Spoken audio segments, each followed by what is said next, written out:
Magandang umaga po sa inyong lahat. Kasama po nating binabati ng magandang umaga yung lahat ng mga sumusubaybay sa atin sa pamamagitan ng live streaming, lalo na po yung mga nasa kanilang tahanan at yung mga overseas Filipino workers natin na laging sumusubaybay at nakikiisa sa ating pagdiriwang ng banal na misa.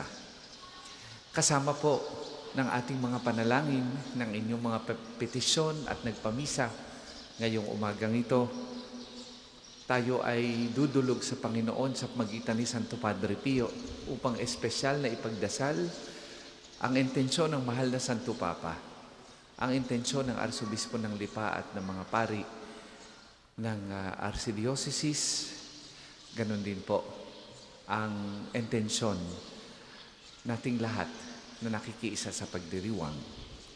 Ipagdasal din po natin ang lahat ng mga may sakit, ang lahat ng mga naghihirap na kaluluwa sa purgatorio, at ang lahat ng mga nawawala ng pag-asa at pananampalataya sa Panginoon.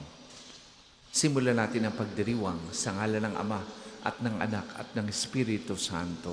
Amen. Sumainyo ang Panginoon. At sumainyo rin. Mga kapatid, magsisimula tayo sa ating mga nagawang kasalanan, lalo na sa pagbawaliwala natin sa utos ng Panginoon na tayo ay magpakumbaba, magtiis, at patuloy na magmahal sa gitna ng mga pagdurusa, sa gitna ng mga paghihirap, sa gitna ng pagkamuhi, at sa gitna ng pagtuligsa sa atin. Inaamin ko Sa makapangyarihang Diyos at sa inyo mga kapatid, na lubha akong nagkasala sa isip, sa salita at sa gawa at sa aking pagkukulang. Kaya sinasamo ko sa mahal na Birheng Maria, sa lahat ng mga anghel at mga banal, at sa inyo mga kapatid, na ako'y ipanalangin sa Panginoong ating Diyos. kaawaan tayo na makapangyarihang Diyos, patawarin tayo sa ating mga kasalanan at patnubayan tayo sa buhay na walang hanggan. Amen.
Manalangin tayo.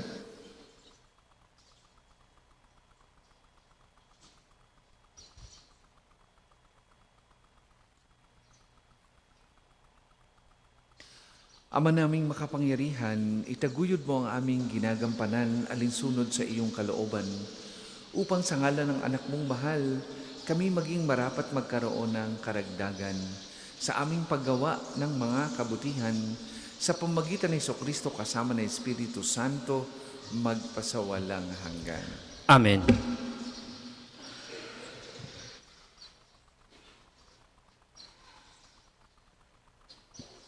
Pagbasa mula sa ikalawang aklat ni Samuel. Matapos magsalita si Nathan kay David, pumasok sa tolda ang hari, umupo at nanalangin. Sinabi niya, "Sino ako, Panginoon, at ano ang aking sambahayan upang ipagmalasakit ng ganito? Maaring maliit na bagay lamang ito sa inyong paningin. Subalit napakalaki para sa amin sapagkat tiniyak na ninyo ang magandang kalagayan ng sambahayan ko sa hinaharap. Panginoon, itinatag ninyo ang mga bansang Israel upang maging inyo magpakailanman at kayo namay maging Diyos nila. Ngayon, gawin ninyo ang inyong pangako sa inyong alipin at sa kanyang sambahayan. Magiging bantog kayo sa lahat ng bansa at sasabihin nila, ang Panginoon, ang makapangyarihan, ay Diyos ng Israel. Sa gayon, magiging matatag sa harapan ninyo ang tahanan ni David na inyong lingkod. Panginoong makapangyarihang Diyos ng Israel, nagkaroon ako ng lakas ng loob na dumalangin ng ganito, pagkat kayo na rin ang nagsabi sa iyong lingkod na paghariin mo sa Israel ang aking angkan. Panginoon, aming Diyos, kayo'y tapat at tumutupad sa mga pangako ninyo sa akin. Ngayoy pagpalain ninyo ang tahanan na inyong lingkod upang ito'y magpatuloy. Panginoon naming Diyos, ikaw rin ang nangako nito, kaya manatili nawa sa aking angkan ang iyong pagpapala. Ang salita ng Diyos. Salamat sa Diyos. Salmong tugunan, trono ni David ay laan sa manunubos ng tanan. Trono ni David ay laan sa manunubos ng tanan. Huwag kalilimutang gunitain poon ang lingkod mong David. Huwag mong lilimutin ang kanyang ginawang pagpapakasakit. Alalahanin mo ang kanyang pangakong ginawa sa iyo. O dakilang Diyos ng bansang Israel, wika niya'y ganito. Trono ni David ay laan sa manunubos ng tanan. Di ako uuwi, nanananto ako na hindi hihimlay, hanggat ang poon ay wala pang lugar na matitirhan. Isang templong laan sa Diyos ni Jacob na makapangyarihan. Trono ni David ay laan sa manunubos ng tanan. Ang iyong pangako sa lingkod mong David, huwag mong babawiin. Ganito ang iyong pangakong habilin. Isa sa anak mo ang gagawing hari upang mamahala, matapos na ika'y pumanaw sa lupa. Trono ni David ay laan sa manunubos ng tanan. Kung maging tapat ang mga anak mo sa bigay kong tipan at ang mga utos ko ay igagalang, ang mga anak mo'y pawang maghaharing walang katapusan. Trono ni David ay laan sa manunubos ng tanan. Pinili ng poon na maging tahanan ang lungsod ng Sion. Ito ang wika niya. Doon ako titira panghabang panahon. Ang paghahari ko'y magmumula roon. Trono ni David ay laan sa manunubos ng tanan. Magsitayo po lahat.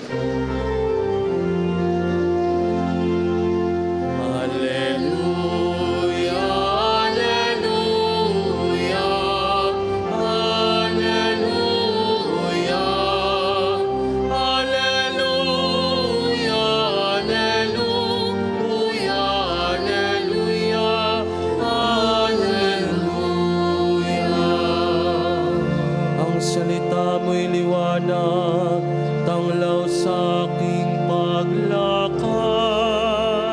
sa paghakbang sa iyong landas. Alleluia, alleluia, alleluia, alleluia, alleluia, alleluia.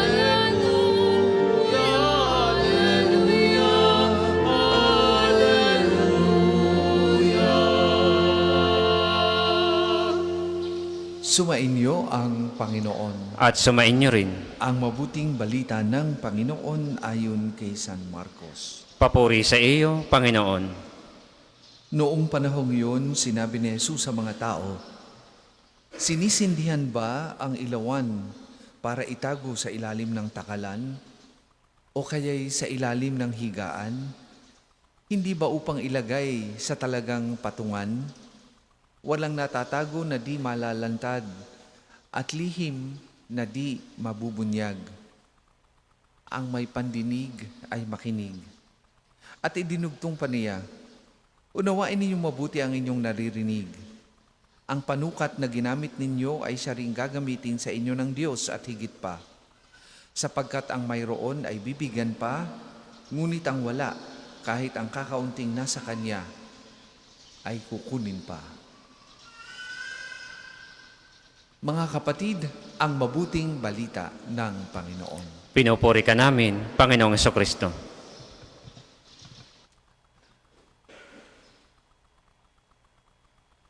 Ang ating ibanghelyo ngayon ay nagtatanong ng ganito, dinadala ba ang lampara upang ilagay sa ilalim ng takalan o sa hilalim ng higaan? Ang sagot ay hindi.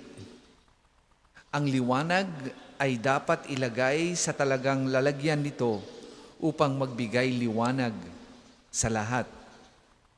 Madalas nating isipin na ang pagiging banal ay ang paggawa ng mga dakilang bagay na nakikita ng lahat. Ngunit, hindi ito totoo. Tingnan natin ang buhay ni Santo Padre Pio. Sa loob ng maraming taon, nanatili siyang tago, hindi kilala. Ang buhay niya ay ginugol sa loob ng kumpisalan at sa likod ng pader ng monasteryo sa San Giovanni Rotondo. Sa tingin ng mundo, tila nakatago ang kanyang liwanag. Ngunit dahil ang kanyang puso ay nagnininga sa pag-ibig sa Diyos, ang liwanag na iyon ay hindi naitago. Tulad ng sabi sa talata 22, sapagkat walang natatago na hindi mahahayag. Ang kabanalan ni Padre Pio ay lumabas hindi dahil nagpasikat siya o gusto niyang tumawag ng pansin, kundi dahil ang liwanag ni Kristo ay hindi kayang ikulong ng anumang pader. Sabi ni Jesus sa verse 24, "Ang sukat na ginagamit ninyo ay siya ring gagamitin sa inyo." May isang kwento tungkol kay Padre Pio. Isang deboto ang lumapit sa kanya at humihingi ng himala, pero ayaw nawang iwanan ang kanyang bisyo. Sinabihan siya ni Padre Pio na ang biyaya ng Diyos ay parang ulan. Buhos ito ng buhos, pero kung ang balde mo ay nakataob, wala itong masasaluhang tubig. Kung tayo ay kuripot sa ating oras sa pananalangin, huwag tayong magtaka kung tila tuyot ang ating espiritual at buhay. Si Padre Pio ay nagbigay ng buong sarili, ang kanyang oras, ang kanyang paghihirap, at maging ang kanyang dugo sa pamamagitan ng stigmata. Dahil todo bigay siya sa Diyos, todo buhos din ang ang biyayang dumaan sa Kanya para sa atin. Ang huling paalaala ng Ebanghelyo ay ang mag-ingat sa ating pinakikinggan. Sa gitna ng ingay ng mundo, tinuturuan tayo ni Padre Pio ng katahimikan. Ang sikat niyang payo, manalangin, umasa, at huwag mag-alala. Pray, hope, and do not worry. Ang pag-aalala ay isang madilim na takip sa ating lampara. Kapag tayo ay puno ng takot, hindi natin maibahagi ang liwanag ng pag-asa sa iba. Mga kapatid, lalo na yung mga deboto ni Padre Pio, tayong lahat ay tinatawag na maging mga lampara sa ating pamilya, sa ating mga trabaho, sa ating komunidad, sa mga nakakasalamuhan natin. Hindi mo kailangang magkaroon ng stigmata para maging banal. Ang kailangan mo ay ang maging matapat sa maliliit na bagay. Tandaan natin ang pangako ng Panginoon, sapagkat ang mayroon ay bibigyan pa. Kapag ginamit mo ang iyong kaunting pasensya ngayon, dadagdagan pa iyan ng Diyos bukas.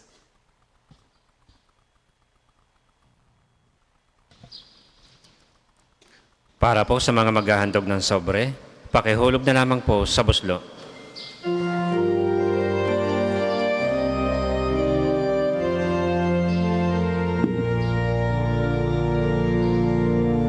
Handog namin sa iyo, Ama,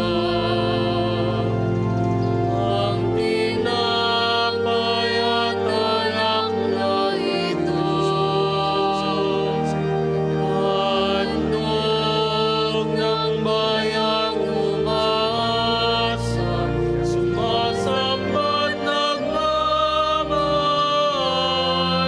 sa iyo.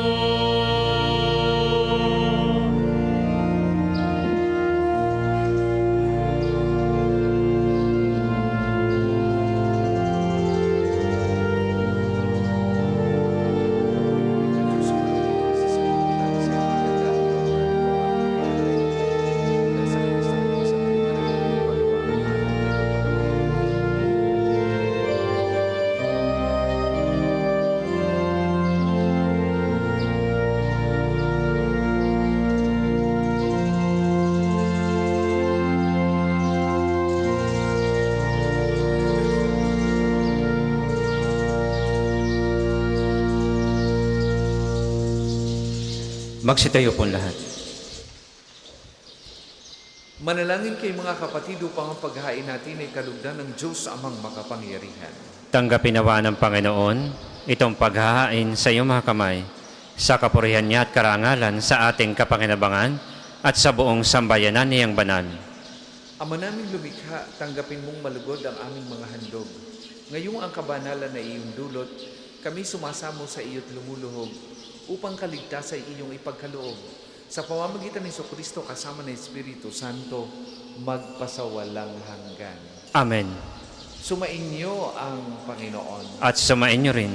Itaas sa Diyos ang inyong puso at diwa. Itinaas na namin sa Panginoon. Pasalamatan natin ang Panginoong ating Diyos. Marapat na siya ay pasalamatan. Ama naming makapangyarihan, turing ang marapat na ikaw ay aming pasalamatan. Pinagbibigyan mong ito'y aming maihayag kahit na ito'y walang anumang maidaragdag sa kadakilaang sa iyo ay likas.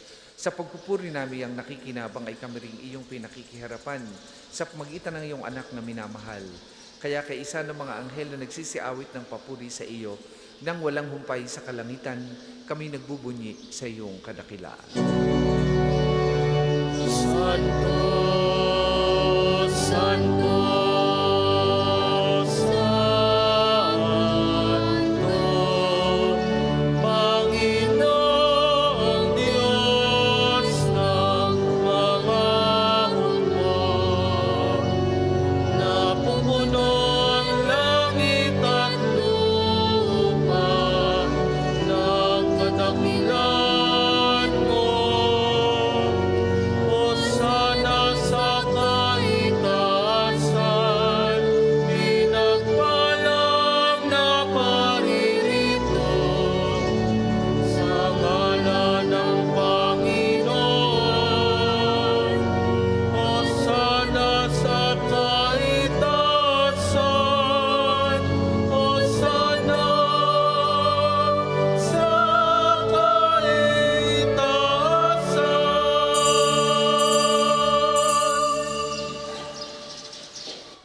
Ama naming banal, ikaw ang bukal ng tanang kabanalan, kaya't sa magitan ng iyong Espiritu gawin mong banal ang mga kaloob na ito, upang para sa amin maging katawan at dugo ng aming Panginoong Heso Kristo.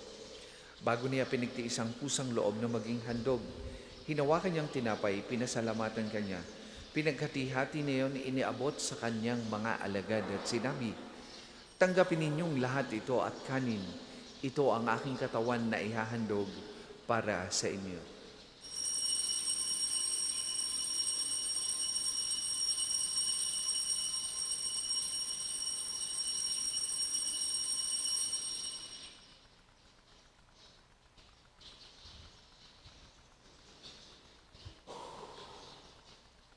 Gayun din naman nung matapos ang hapunan, hinawakan niya ang kalis, muli kanyang pinasalamatan. Iniabot niya ang kalis sa kanyang mga alagad at sinabi, "Tanggapin ninyong lahat ito at inumin. Ito ang kalis ng aking dugo, ng bago at walang hanggang tipan. Ang aking dugo na ibubuhos para sa inyo at para sa lahat. Sa ikapagpapatawad ng mga kasalanan, gawin ninyo ito sa pag-alaala sa akin."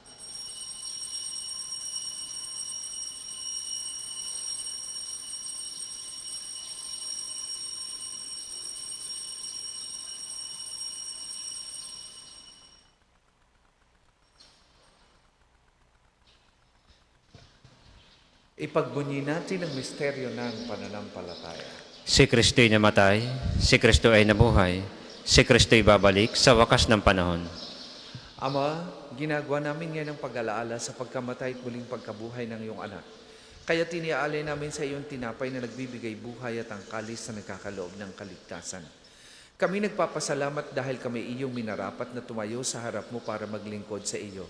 Sinasamo namin kami magsasalo-salo sa katawan at dugo ni Kristo ay mabuklod sa pagkakaisa sa pagitan ng Espiritu Santo. Amalingapin mo yung simbahang laganap sa buong daigdig. Puspusin mo kami sa pag-ibig. Kaisa ni Leon na aming Papa at ni Gilbert na aming Obispo at ng Tanang Kaparian. Alalahanin mo rin ang mga kapatid naming nahinlay nang may pag-aasang silang muling mabubuhay, gayon din ang lahat ng mga pumanaw. Kaawaan mo sila at patuloyin sa iyong kaliwanagan. Kaawaan mo at pagindapatin kaming lahat na makasalo sa iyong buhay na walang wakas. Kaisa ng mahal na Birheng Maria na Ina ng Diyos, ni San Jose na kanyang kalinilisang esposo, kaisa ng mga apostol at ang lahat ng mga banal na namuhay dito sa daigdig ng kalugod-lugod sa iyo, maipagdiwang nawa namin ang pagpupuri sa ikararangal mo sa pamamagitan ng iyong anak na aming Panginoong Heso Kristo. Sa pamamagitan ni Kristo kasama na at sa Kanya, ang lahat ng parangal at papuri ay sa iyo, Diyos amang makapangyarihan, kasama na Espiritu Santo, magpasawalang hanggan.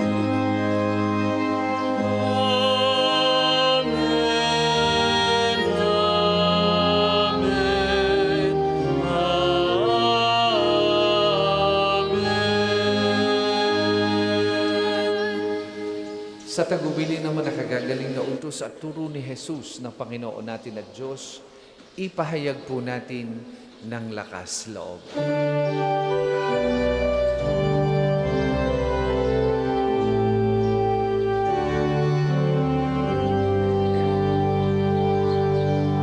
Ama namin, sumasalangit ka, sambahin ang ngalan mo, mapasamin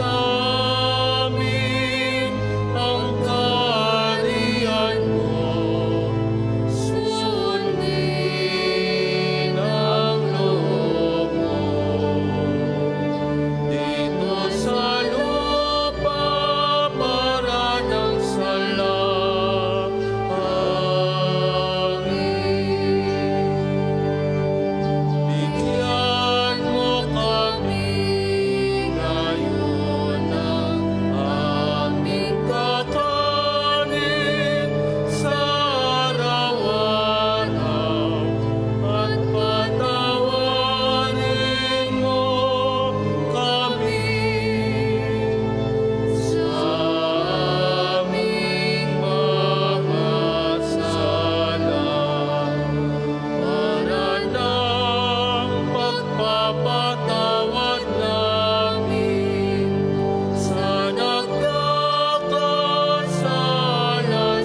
Hinihiling namin kami, Adya, sa lahat ng masama, pagkalooban ng kapayapaan araw-araw, iligtas sa kasalanan at alayo sa lahat ng kapahamakan.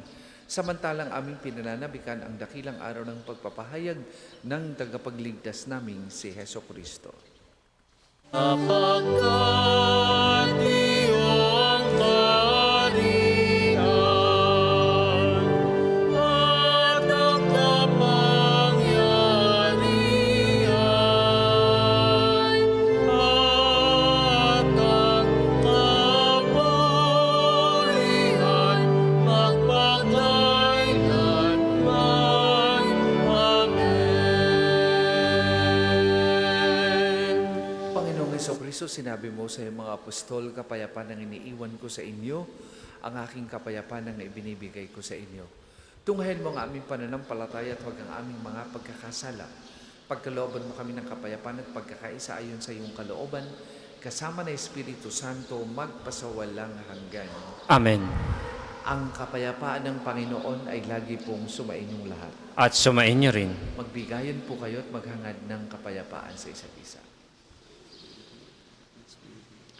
Kordero ng Diyos na nag-aalis ng mga kasalanan ng sanlibutan, maawa ka sa amin. Kordero ng Diyos na nag-aalis ng mga kasalanan ng sanlibutan, maawa ka sa amin. Kordero ng Diyos na nag-aalis ng mga kasalanan ng sanlibutan, ipagkaloob sa amin ang kapayapaan. Kung hindi po kayang lumuhod, ay manatili pong nakatayo ng may paggalang.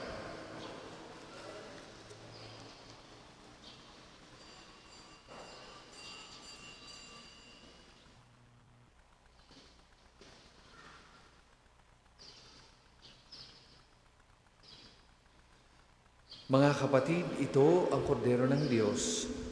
Ito ang nag-aalis ng mga kasalanan ng sanlibutan. Mapapalad ang mga inaanyayahan sa kanyang banal na piging. Panginoon, hindi ako karapat-dapat na magpatuloy sa iyo, ngunit sa isang salita mo lamang ay gagaling na ako.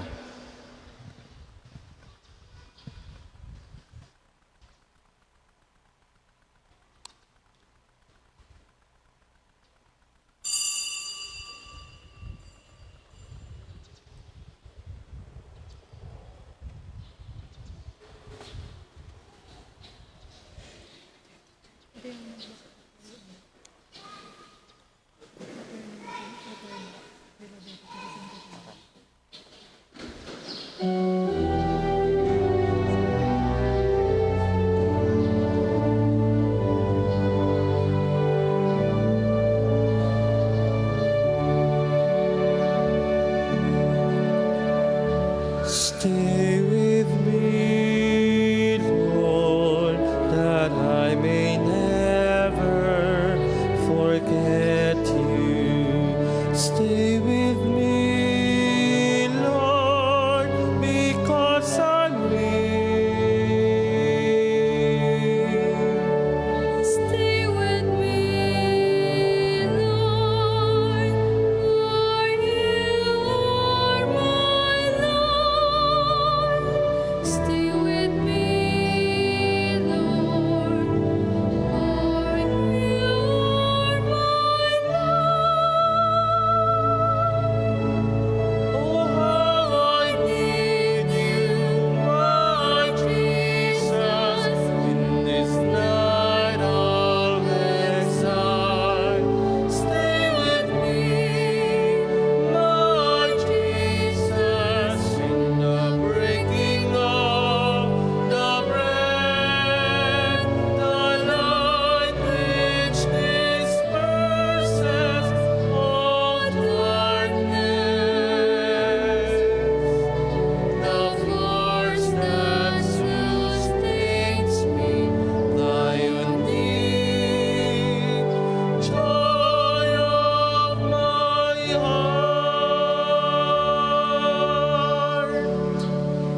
Ang isa sa gwapong second collection ay ginagamit sa patuloy na pagpapaunlad ng parokya at pambansang dambana ni Santo Padre Pio at para sa mga pangangailangan ng matatanda at may sakit na mga pari ng Archdiocese ng Lipa. Salamat po sa inyong handog.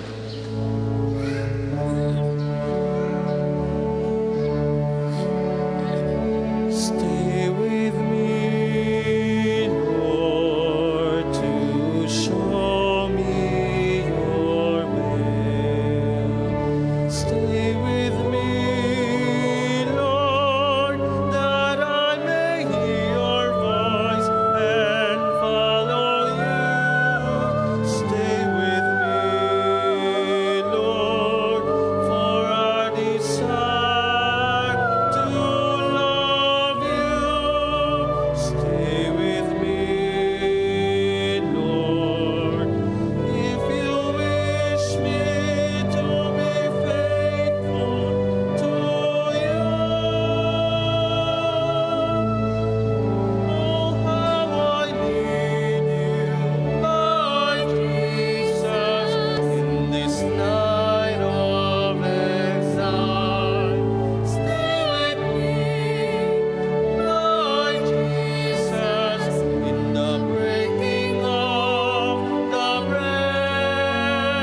Magsitayo po lahat.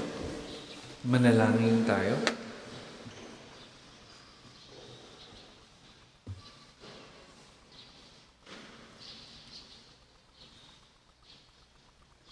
Ama naming mapagmahal, ipagkaloob mong sa aming pakikinabang sa iyong kagandahang loob na bumubuhay.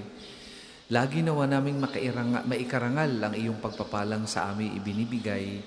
Sa pamamagitan ni Jesucristo kasama ng Espiritu Santo, magpasawalang hanggan. Amen. Panalangin ng pagtitiwala kay Santo Padre Pio. Padre Pio, taga Pietrelcina, mongheng banal, pintakasing santo ng milenyong kasalukuyan, gabay namin sa pagtahak sa landasing makalangit, takbuhan sa pangangailangan, huwaran na pagtitiis. Sa iyo namin inilalapit aming mga kagipitan, sa iyo po ibinibilin kalusugan at kabuhayan. Banggitin ng tahimik ang mga personal na kahilingan.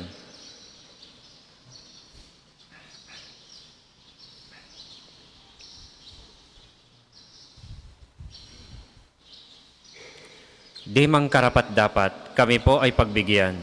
Bendisyonan at basbasan, maging ganap sa buhay. Lumayo nawa kami, umiwas sa kasalanan, lumapit lagi sa Diyos, maging matatag at matibay. Sa mabuting balita ng pagliligtas, turuan mo kami nawa. Sa tuwina ay makinig, magnilay at sumampalataya. Amin pong pakiusap itong mga kahilingan. Puso ay nagsisisi, nagtitikang taimtiman. Di na muling magkasala, sunod lagi sa Diyos Amang, kaisa ng Espiritu at ni Jesus na tagapamagitan. Amen. Magsiupo muna po lahat para sa mga patalastas. Una, sa inyong pagdalaw sa pambansang dambana, mangyaring pakaingatan ang inyong mga personal na gamit. Hangad namin ang isang matiwasay at maayos na pagbisita sa National Shrine. Ikalawa, nais po naming ipagbigay alam sa inyo na ang Padre Pio Healing Bundle ay available sa ating mga tindahan. Ang langis na kasama nito ay may halo ng langis na mula sa puno ng olibo na binasbasan ni Padre Pio nung siya'y nabubuhay pa. Naway magindaan ang ating Healing Bundle sa pagkakamit ng kagalingan mula sa Diyos. Ang susunod pong banal na misa ay sa ganap na 8 ng umaga. Maraming salamat po at mangyaring panatilihin natin ang kalinisan, katahimikan at diwa na panalangin sa loob at labas ng ating mga simbahan. Magsitayo na po lahat para sa pagbabasbas ng religious articles. Mga kapatid, manalangin tayo sa Diyos amang makapangyarihan upang tayo maging kawangis ni Kristo sa kaintim na pagdalangin sa tulong ng mga larawan at dasalan. Manalangin tayo. O Diyos, Ikaw ang bukal ng lahat ng pagpapala at biyaya. Ibuhos mo ang iyong bendisyon sa mga gamit na ito sa pananalangin, mga rosaryo, imaheng, dasalan, nagpapalala ng kabutihan, kabanal at pagmamahal sa amin. Upang lahat na dumulog at magdasal gamit ang mga ito ay magtamo ng iyong awa at biyaya. Lobin mong tularan namin ang kabanalan at aral ni Kristo at ng mga santo, magpasawalang hanggan. Amen. Ama namin, sumasalangit ka, sambahin ang ngalan mo, mapasa amin ang kaharian mo, sundin ang loob mo dito sa lupa para nang sa langit. Bigyan mo kami ngayon ng aming kakanin sa araw-araw at patawarin mo kami sa aming mga sala para nang pagpapatawad namin sa nagkakasala sa amin. At huwag mo kaming ipahintulot sa tukso at iadya mo kami sa lahat ng masama. Amen. Aba, Ginoong Maria, napupuno ka ng grasya. Ang Panginoong Diyos ay sumasa iyo. Bukod kang pinagpala sa babaeng lahat at pinagpala naman ang iyong anak na si Jesus.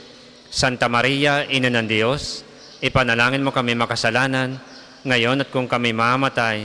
Amen. Luwalhati sa Ama, sa Anak at sa Espiritu Santo, kapara nung una, ngayon at magpasawalang hanggan. Amen.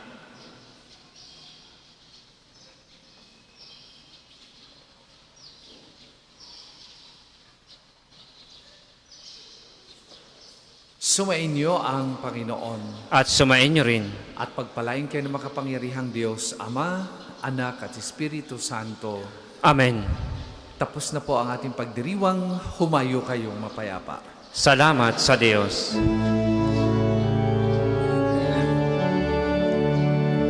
Tayong lahat ay may pananagutan sa isa't isa.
Magandang umaga po sa ating lahat.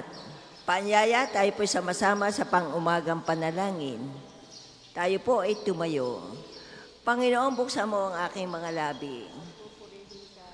Ang bibig. Halina sambahin ang Panginoon sapagkat siya ang ating Diyos. Halina sambahin ang Panginoon sapagkat siya ang ating Diyos. Tayo lumapit sa ating Panginoon, siya ay aawitan. Ating papurihan ang batong kublihan natin at kalakasan. Tayo lumapit sa kanyang harapan na may pasalamat. Siya ay purihin ng mga awiting may tuwa at galak. Halina sambahin ang Panginoon sapagkat siya ang ating Diyos. Sapagkat ang Diyos ay ang Panginoong napakadakila, ang dakilang haring higit sa sino man na binabathala. Nasa kanyang palad ang buong daigdig pati kalaliman. Ang lahat ay kanya maging ang mataas nating kabundukan. Kanya rin ang dagat at pati ang lupa na kanyang nilalang. Halina sambahin ang Panginoon sapagkat siya ang ating Diyos. Tayo lumapit sa kanya'y sumamba at magbigay galang. Lumuhod sa harap nitong Panginoon sa ating lumalang. Siya ang ating Diyos, tayo ay kalinga niyang mga hirang. Mga tupa tayong inaalagaan. Halina sambahin ang Panginoon sapagkat siya ang ating Diyos. Ang kanyang salita ay ating pakinggan. Yang inyong puso'y huwag patigasin tulad ng ginawa ng inyong mga magulang na nasa Meriba sa ilang ng masa. Ako ay tinuksot doon ay sinubok ng inyong magulang. Pagamat nakita ang aking ginawang silang nakinabang. Halina sambahin ang Panginoon sapagkat siya ang ating Diyos. 40 taon sa inyong ninuno ako'y nagdamdam. Ang aking sinabi sila ay suwail walang pakundangan, at ang mga utos ko ay sinusuway. Dahil sa galit ko ako ay sumumpandi sila daratal sa lupang pangakong aking inilaan. Halina sambahin ang Panginoon sapagkat siya ang ating Diyos. Papuri sa Ama at sa Anak at sa Espiritu Santo. Kapara noong una, ngayon at magpasawalang hanggan. Amen. Halina Sambahin ang Panginoon sapagkat siya ang ating Diyos. Tayo pong lahat sa awit. Pagdating ng umaga, ang lagi natin dasal. Si Kristo'y dakilain sa gawang nakaatang. Sa paglipas ng gabi, sa pagdating ng araw, si Kristo'y dakilain, siya ay papurihan. Umawit ng papuri na may duwa at galak. Si Kristo'y dakilain ang pusong lumiliyag. Mapapawi ang takot, mundo ay liliwanag. Si Kristo'y dakilain ang bayang iniligtas. Kahit lupa at dagat, maging ang kalangitan. Si Kristo'y dakilain, masayang aawitan. Mula sa kalaliman hanggang kaitaasan, si Kristo'y dakilain, siya ay papurihan. Mabubuting bagay ang sa iyo iniulat o lungsod ng Diyos. Tayo po ay magsiupo. Sa bundok ng Sion, itinayo ng Diyos ang banal na lungsod. Ang lungsod na ito'y higit niyang mahal sa alinmang bayan ng angkan ni Jacob. Kaya't iyong dinggin ang ulat sa iyong mabubuting bagay o lungsod ng Diyos. Pag itinala ko kayong mga bansa sa iyo'y sasama, aking ibibilang ang bansang Ehipto at ang Babylonia. Ibibilang ko rin yaong Filistia, Tiro at Ethiopia. Ang tungkol sa Sion, yaong sasabihin, ang lahat ng bansa ay masasakupan. Siya'y palalakasin at patatatagin ng kataas-taasan. Ang Panginoon ay gagawa ng isang talaan ng lahat ng taong dooy mamamayan. Ang lahat ng ito ay magsisiawit at pawang sasayaw. Papuri sa Ama at sa Anak at sa Espiritu Santo. Kapara noong una, ngayon at magpasawalang hanggan. Amen. Mabubuting bagay ang sa iyo iniulat o lungsod ng Diyos. Ang Panginoon na makapangyarihan na mandirigma ay darating na may dalang gantimpala ng tagumpay. Dumarating ang Panginoon na makapangyarihan, taglay ang gantimpala sa mga hinirang. At tulad ng pastol, yaong kawan niya ay kakalingain sa sariling bisig, yaong mga tupay kanyang titipunin, sa kanyang kandungan ay pagyayamanin, at papatnubayan ang tupang may supling. Sino ang sumulat ng tubig sa dagat sa kanyang palad? Sino ang makasusukat sa lawak ng kalangitan? Sinong makapagbibigay ng lahat ng lupa sa isang sisidlan, sa bundok at burol? Ay sino kaya ang makatitimbang? Sino ang makapagsasabi na dapat gawin ng Panginoon? May makapagtuturo ba o makapagpapayo sa Kanya?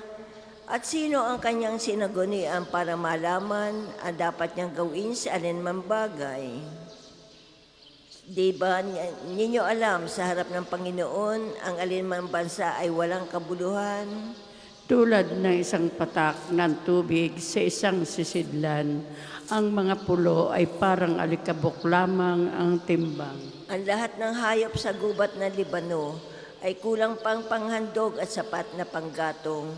Ang lahat ng kahoy ay bundok na ito. Sa kanyang harapan ay walang halaga ang lahat ng bansa. Papuri sa Ama, sa Anak at sa Espiritu Santo. Kapara ng una ngayon at magpasawalang hanggan. Amen. Ang Panginoon na makapangyarihan mandirigma ay darating na may dalang gantimpala ng tagumpay. Ang Panginoong ating Diyos ay lubos na papupurihan, sambahin siya sa kanyang bundok na banal. Ang Panginoon na naghahari, mga tao'y nanginginig. Sa trono niyang nakaupo, na kerubin ang kalapit. Samantalang nasa trono, nanginginig ang daigdig. Dakila ang Panginoon, sa Siyon siya ay dakila. Ang Panginoon na naghahari sa lahat ng mga bansa. Bawat isa'y magpupuri sa dakila niyang ngalan. Banal siya't pupurihin ang pangalan niyang banal. Hari, ikaw na dakila, ang matuwid ang iyong mahal. Ang dulot mo sa Israel ay ganap na katarungan.